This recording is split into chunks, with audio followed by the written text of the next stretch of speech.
Hello, welcome to the Gemsbach. Today's topic is Stand By Me, a 1986 film directed by Rob Reiner. You guys want to go see a dead body? Well, I was under the porch digging, you know? We all understood what Vern meant right away. It's time once again for a movie recommendation, and what better film to recommend than a sensitive coming-of-age story about four childhood friends searching for a corpse. The film in question is Stand By Me, starring Wil Wheaton, River Phoenix, Corey Feldman, and Jerry O'Connell as young friends Gordy, Chris, Teddy, and Vern, respectively. Stand By Me is undoubtedly one of the disproportionately few truly great films in the staggeringly immense catalog of movies based on the writing of Stephen King. It is a grounded, realistic story about a simple, weird adventure. Yet the impressiveness of its achievement is not its success as a King adaptation. The impressiveness of its achievement, for me, is its success as a deeply engaging movie about childhood. All right. Mickey's a mouse, Donald's a duck, Pluto's a dog. What's Goofy? For every piece of writing King has penned and seen turned terrible on the big screen, there must be at least 5 failed attempts to memorably capture the experience of childhood, which is Stand By Me's greatest strength. As tempting as it is to dissect what makes this movie great in minute detail, I intend to keep this one brief and spoiler-free. So instead, I just want to talk about what sets this movie apart from all other cinematic attempts to capture childhood. Come on, Teddy. No. I'm gonna dodge it.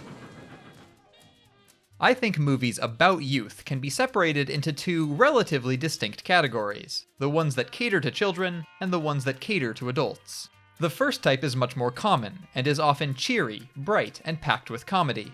Oh, funky butt loving. Did he say funky butt loving? Movies of this type are not necessarily worse than those of the second type, but the fact that so many more are made does mean that bad examples are easier to come by. Nevertheless, some of my dearest nostalgic movies, such as The Sandlot and The Goonies, fall into this category. A frequent pairing here is slapstick with light fantasy or sci-fi elements. In many cases, however, the comedic elements of films of this type do seem indicative of either defensiveness, as a tongue-in-cheek shield against criticism of narrative shortcomings, or laziness, due to low expectations of young audiences. Well, I can break the whole ABCs. The second type, on the other hand, aims to distill the experience, essence, or meaning of childhood as a lost, important, and possibly misunderstood period of life for an older audience. Surely owing in part to being relatively uncommon, the films that spring to my mind as examples of this type are all fairly good films, such as Bo Burnham's 8th Grade and the first entry of Satyajit Ray's Apu trilogy. Although such examples are artistically rendered, well-made movies, the details of films of this type tend to be somewhat unmemorable because they favor intimate stories where the plot is secondary to the emotional experiences of the characters. Note that this is not a flaw. Their aims simply differ from those of the outlandish stories and comical scenarios to be found in that first set. Ain't got time for that good stuff. I'm working, trying to get out of the stump. I repeat once more for abundant clarity. Neither style is automatically bad, nor even automatically worse than the other. But it can still be asked, what would it look like if there were to be a film that blends the best of both categories, that melds the style of impactful emotional storytelling and sensitive reflection on childhood from the second group with the danger, comedy, and adventurousness from the first group? Well, it will come as no surprise to you that I've asked this manipulative question because that's exactly what I consider Stand By Me to be. The story it tells is one with a clear goal, a clear antagonist, and a travel-based arc resembling the classic hero's journey. Yet despite these elements, which would seem like clear indicators that it belongs alongside the Goonies in the first set introduced here, much of the power of Stand By Me could be said to derive from its opposition to the conventions of that first type. Where they are purified and censored, Stand By Me is offensive and obscene. Where they are defensively comedic, Stand By Me is unapologetically dramatic. And where they are cheery and bright, Stand By Me interweaves tense character development with dead serious action scenes, and uses lightheartedness or childishness only to provide realistic contrast or juxtaposition. Have gun will travel, reads the card of a man. A knight without armor and a savage.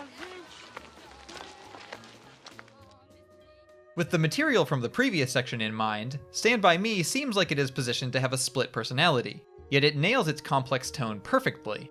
Happy scenes have an underlying wistfulness. Brave actions betray youthful cowardice or ignorance. And the characters' boastful egotism is constantly accompanied by their vulnerability, both physical and psychological. He took your ear, and he put it to a stove, and he burnt it off.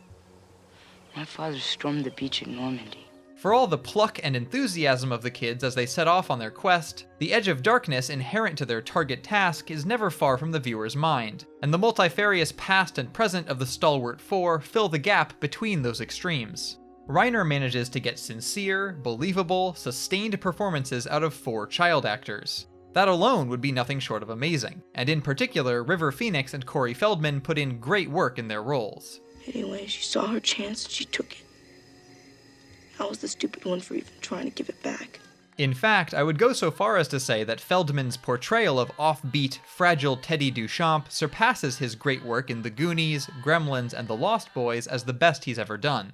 Some yell and scream, some go quietly. Some explode, some implode. But all will try to take you with them. And most of the remaining cast is equally great, granting that there are, unfortunately, a couple minor exceptions. He stole the milk money at school. He's a thief in my book. Stand By Me's excellence extends also to its structural elements, thanks to Stephen King, as well as screenwriters Reynold Gideon and Bruce A. Evans. The slow reveal of the character details is well-paced and captivating, and the odd situations in which they find themselves never excessively strain credulity. A good example of Stand By Me's masterful dual fidelity to both realism and spectacle is the bizarre and disgusting revenge story that narrator and ostensible protagonist Gordy LaChance tells the other boys around the campfire.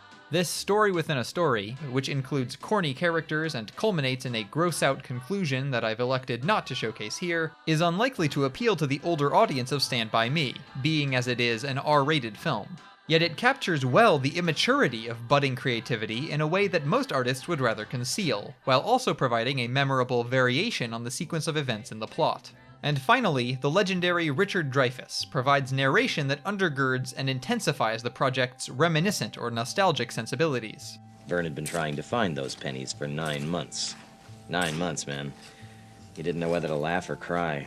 The film culminates in a powerful, understated closing scene centering on Dreyfuss that is notable for its effective simplicity not just among its childhood film peers, but in the genre of drama generally. But as I've said, I'm avoiding spoiling things wherever possible, so for that scene, you'll just have to see the film. At the time, I didn't know why I needed to see that body so badly. Even if no one had followed me, I would have gone on alone.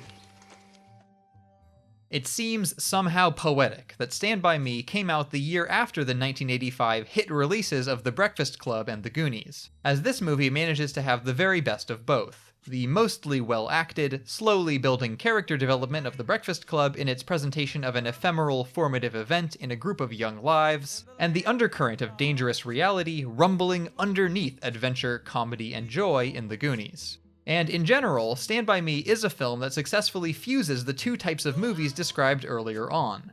It dissolves the dichotomy between realistic, emotional childhood narratives and exciting, fantastical childhood narratives. Its principal topics of innocence, youthful friendship, and death are fairly common themes, but its equal parts sensitive and enjoyable execution makes those topics roll around in a viewer's mind long after the credits roll. We'll all tell our folks we're tenting out in your backfield. You tell your folks you're sleeping over at Teddy's. Then we say we're going over to the drag races the next day. We're rock solid till dinner tomorrow night.